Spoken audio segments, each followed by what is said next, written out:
یہاں ایک آدمی تھا، ہر سال آتا، میں نو مسلم ہوں، اور لوگ اس کو پیسے دیتے تھے، 1 سال 2 سال، جب ہو گیا اور تیسرے سال آیا، اب مجھ سے رہا نہ گیا، جمعے کا دن تھا، اس نے کہا میں نو مسلم ہوں۔ میں نے کہا تو ہر سال نو مسلم ہوتا ہے، گزشتہ سال بھی یہی تو نے کہا، اس سے پہلے بھی یہی کہا۔ چمپت ہو گیا، چمپے تو چمپتتن، آج تک نہیں لوٹ کے آیا۔ وہ سمجھ گیا، اچھا جمعے کے دن میں وہ حرکت کرتا تھا، کیونکہ نیا مجمع ہوتا ہے، ادھر ادھر لوگ، تو اس کو اب شبہ ہو گیا کہ یہ بڈھا جانتا ہے، اور کسی سے پوچھا اس نے نہیں، مارے ڈر کے کہ آدمی کون ہے۔ میں اس وقت بہت شان شوکت سے رہتا تھا، تو وہ تو سمجھ گیا کہ یہ کوئی آدمی ایسا ہی ہے جاننے والا، سمجھے۔ اور اگر اس کو معلوم ہو جاتا کہ یہ مدرسے میں پڑھاتے ہیں، تب تو اور ڈر جاتا کہ بھائی اتنی ہی نماز پڑھتے ہیں، ان کو یہاں کا پتہ ہے، یہاں ایسے ہیلے بازی نہ کرو۔ بعض لوگ ہوتے ہیں ایسی تقریر کرتے ہیں، ہم نو مسلم ہیں۔ جیسے ایک صاحب آئے آسام کے، لگے تقریر کرنے، میں نے کہا بھائی فضول باتیں مت کرو، کہ میں آپ لوگ میری کوئی رعایت نہیں کرتے، میں جا کے جان دے دوں گا۔ میں نے کہا دور ہو یہاں سے، اٹھ جا، ابھی جا کے جان دے دے۔ بس ان کا دماغ صحیح ہو گیا، وہ کہیں کسی کے پاس پہنچ گئے تھے علی گڑھ میں، وہاں بھی یہی ہیلا کیا۔ وہ تو بیچارے کہنے لگے نہیں صوفی جی، نہیں صوفی جی، نہیں صوفی جی، ناراض نہ ہو، ناراض نہ ہو۔ وہ آئے میرے پاس، وہ سمجھے کہ یہ تو ان کے بابا ہیں، یہ اور زیادہ میری خوش آمد کریں گے۔ میں نے صاف کہہ دیا بھائی یہ دھوکے بازی مت کرو، یہ سب باتیں ہم کو نہیں پسند ہیں، سچی سچی بات بولو، اس میں جو کچھ اپنے سے بن پڑے گا آدمی کر دے گا، اور ایسے کیسے کیا کر دے گا۔ برخلاف ایک بستی کا بچہ چندہ کرنے گیا ممبئی میں، ایک ٹھگ مل گیا، کہنے لگا مول صاحب یہاں کہاں چندہ کر رہے ہو، چلو ایک جگہ وہاں بہت چندہ ہوتا ہے۔ لے گئے جو ان کو بٹھا کے، کہتا آپ نے اب تک کتنا چندہ کیا؟ تو انہوں نے بتایا بیچاروں نے کہ 6000 یا کتنا۔ کہنے لگا کچھ بھی نہیں ہوا، میں ابھی آتا ہوں، اور دیکھیے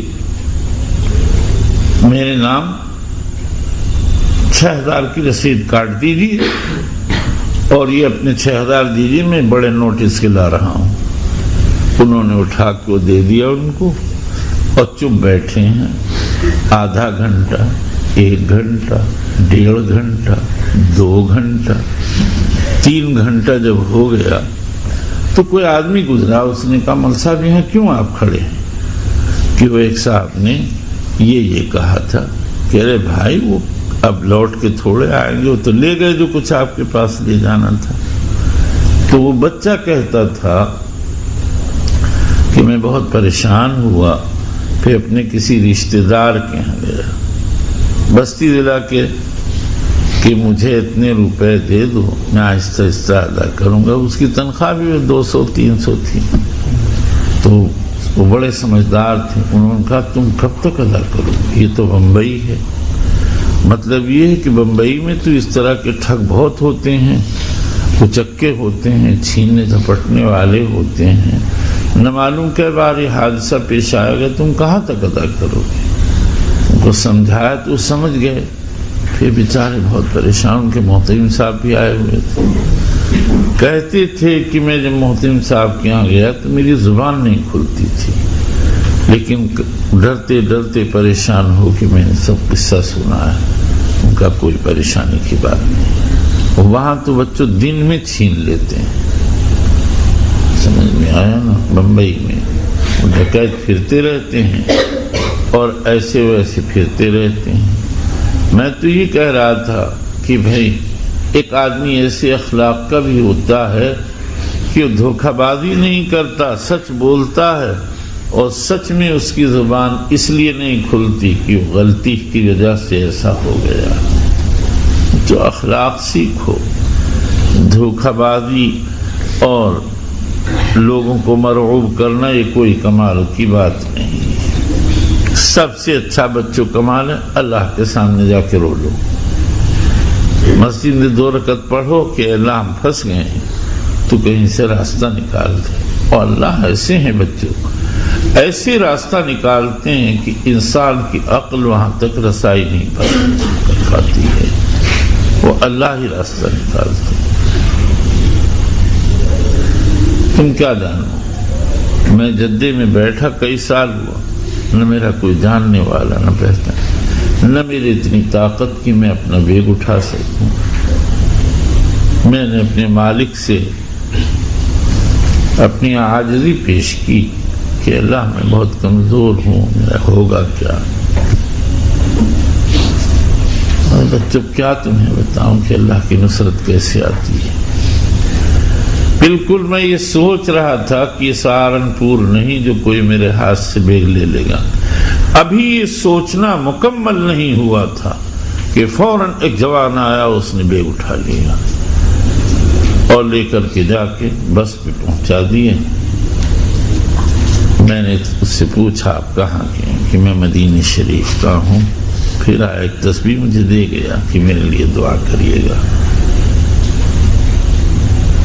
جب آدمی اللہ کے سامنے اپنی بے بسی بے کسی پیش کرتا ہے تو غیب سے اللہ راستہ نکالتے ہیں. ایک دن میں چڑھ رہا تھا گزشتہ سال زینے پر, تو ایک خوبصورت سا بچہ ایک دکان پہ بیٹھا تھا. اب مجھ سے چڑھا نہیں جا رہا, میری طاقت ہی نہیں. میرے دل میں خیال آیا یہ بچہ مجھے ذرا سہارا دے دیتا تو میں اوپر چڑھ جاتا. یہ سوچ ہی رہا تھا کہ وہ ایک دم آیا, اس نے مجھے سہارا دے کے اوپر چڑھا دیا. نہ اس سے پہلے میں نے اس کو کبھی سوچا. وہی اسی دکان کے مالک کا بچہ تھا اور نہ مجھے کبھی ضرورت پڑتی تھی. تو اللہ تعالی اپنے عاجزوں کی, عاجز بندوں کی مدد کرتے ہیں. کر کے تو دیکھو اللہ پاک کے ساتھ رابطہ, تو غیب سے مدد کرتے ہیں.